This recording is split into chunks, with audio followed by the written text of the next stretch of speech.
हर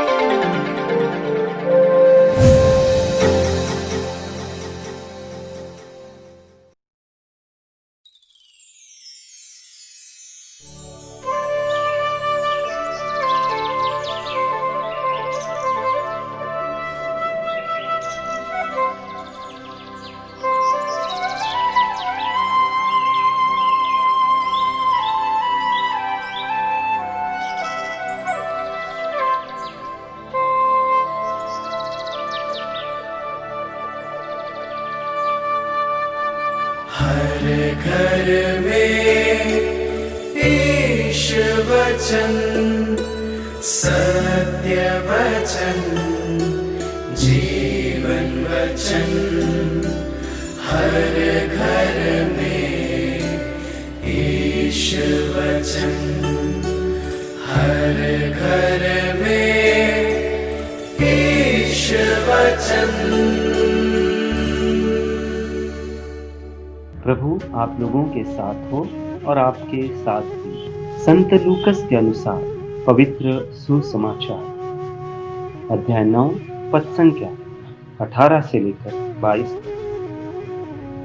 ईसा किसी दिन एकांत में प्रार्थना कर रहे और उनके शिष्य उनके साथ थे। ईसा ने उनसे पूछा, मैं कौन हूं? इस विषय में लोग क्या कहते हैं? उन्होंने उत्तर दिया, यूहन्ना बपतिस्मा, कुछ लोग कहते हैं एलियस, और कुछ लोग कहते हैं प्राचीन नबियों में से कोई पुनर्जीवित हो गया। ईसा ने उनसे कहा, और तुम क्या कहते हो कि मैं कौन? पेतरुस ने उत्तर दिया, ईश्वर के मसीह। उन्होंने अपने शिष्यों को कड़ी चेतावनी दी कि वे यह बात किसी को भी नहीं बताएं।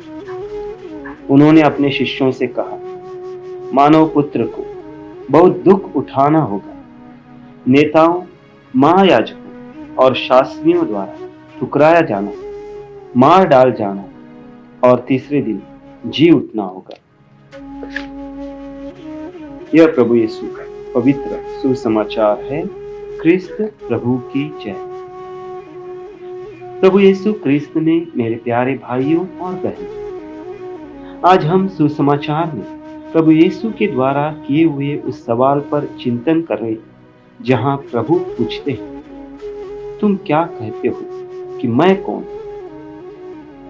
इस व्यक्तिगत सवाल के जवाब पर हमारे जीवन की सार्थकता और हमारे अनंतकालीन जीवन के प्रवेश का रहस्य छिपा हुआ है।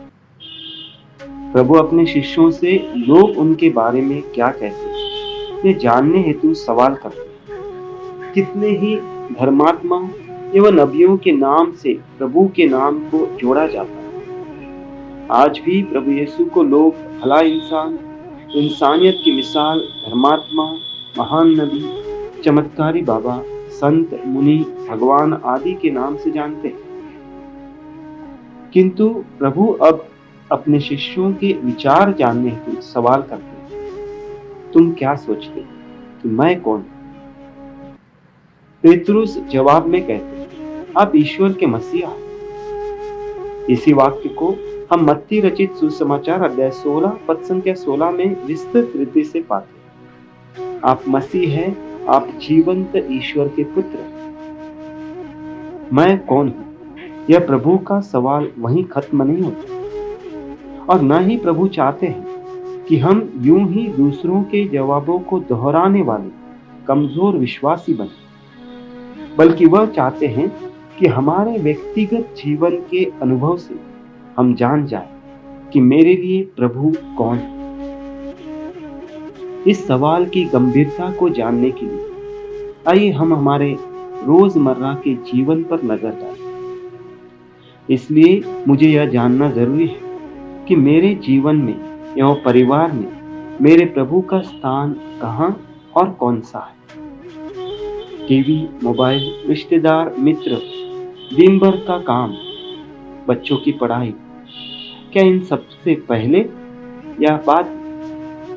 मेरे सुख दुख, समस्याओं, परेशानियों, निराशा आदि के समय मेरी नजर सबसे पहले किसे ढूंढती है या किसे देखती है? संत पौलुस फिलिपियों के नाम लिखे पत्र अध्याय 3 पद संख्या 12 में कहते हैं, ईसा मसीह ने मुझे अपने अधिकार में ले लिया है। उसी प्रकार हम यूहन्ना रचित सुसमाचार अध्याय 20 पद संख्या 28 में पाते हैं कि संत थॉमस के गहरे अनुभव के बाद वे पुकारते हैं, मेरे प्रभु मेरे ईश्वर। वे केवल ईश्वर करके नहीं पुकारते जिसने सबकी सृष्टि की, अपितु उसका अधिकार भी स्वीकार करते हैं और उन्हें स्वामी या प्रभु कहकर पुकारते हैं। यह सवाल या अर्थात मैं कौन हूं किसी तर्क या भावना से पूछा गया हुआ सवाल नहीं, और ना ही इसका जवाब हम किसी तर्क या भावना से दे सकते, बल्कि आत्मिक रीति से मात्र सवाल का जवाब मिल सकता है। क्या मेरे जीवन में और मेरे परिवार में मेरा स्वामी या मेरा अधिकारी मेरा प्रभु यीशु है? हम प्रार्थना करें। हे पिता, तेरे पुत्र के इस सवाल पर खरे उतरने के लिए हमें तेरे पवित्र आत्मा की शक्ति से भर, ताकि हम उसे अपना सके और उसे अपने सब कुछ का अधिकार दे सके।